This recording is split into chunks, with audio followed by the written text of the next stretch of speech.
Pope Francis, the leader of the Catholic Church, has died. He was 88 years old. He passed away peacefully at his residence in Vatican City on April 21, 2025. The Pope had been in declining health for some time. He suffered from various ailments, including problems with his lungs and knees. In recent months, the Pope's health had visibly weakened. He often used a wheelchair and needed assistance for walking. Despite this, he continued to carry out his duties, including leading important church services. His final public appearance was on Easter Sunday, where he gave a blessing to the city of Rome and the world. Pope Francis's death marks the end of a papacy that lasted almost 12 years. He was the first pope from Latin America and the first Jesuit pope in history. Throughout his papacy, he became known for his humility, his focus on the poor and marginalized, and his call for a more merciful and welcoming church. His passing is a significant event for the world's 1.3 billion Catholics. It also holds meaning for many others who admired his message of peace and compassion. Pope Francis's final months were marked by a mixture of resilience and fragility.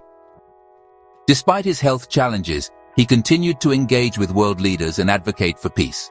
In April 2025, he met with US Vice President J.D. Vance and King Charles of Britain, demonstrating his commitment to dialogue and international cooperation.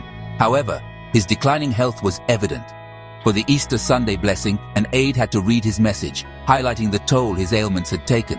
He was hospitalized for 38 days earlier in the year with pneumonia, a testament to his struggles. Throughout his papacy, Pope Francis remained committed to his pastoral duties. He traveled extensively, visiting countries on every continent. He spoke out against poverty, war, and injustice. He also worked to reform the Vatican and make the Catholic Church more open and accountable. His papacy was not without its challenges. He faced opposition from conservative groups within the Church who resisted his reforms. He also had to address the ongoing sexual abuse crisis that continues to plague the Church. The news of Pope Francis's death brought an outpouring of grief and tributes from around the globe. World leaders, religious figures, and ordinary people expressed their condolences and praised his legacy. Cardinal Kevin Farrell, a close associate of the Pope, announced the news from the Vatican, his voice heavy with emotion. Social media platforms were flooded with messages of sympathy and memories of the Pope's kindness and compassion. Many recalled his simple acts of charity, like washing the feet of prisoners or embracing a disfigured man. The Vatican announced that the Pope's body will lie in state at St. Peter's Basilica, allowing the public to pay their respects. The funeral, expected to be a massive global event, will be attended by world leaders and religious figures from various denominations. The death of Pope Francis marks a period of mourning for the Catholic Church and beyond.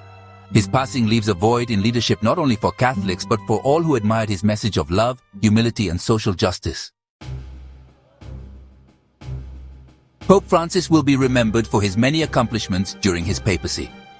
He emphasized a more merciful and welcoming church, reaching out to the marginalized and emphasizing dialogue over dogma. He appointed more women to senior positions within the Vatican, signaling a shift towards greater inclusivity. His focus on issues like climate change, poverty, and migration earned him respect far beyond the walls of the church. His encyclical Laudato Si, which called for action on climate change, was hailed as a landmark document and sparked global conversations about environmental responsibility. The selection of a new pope will be a significant moment for the Catholic Church. The College of Cardinals will gather in a conclave, a secret meeting, to elect the next leader of the Church. The outcome of this election will determine the future direction of the Church and its 1.3 billion members. Pope Francis's legacy will likely be debated for years to come. However, his impact on the Catholic Church and the world is undeniable. He will be remembered as a pope who championed the poor, embraced the marginalized, and challenged the powerful to build a more just and compassionate world.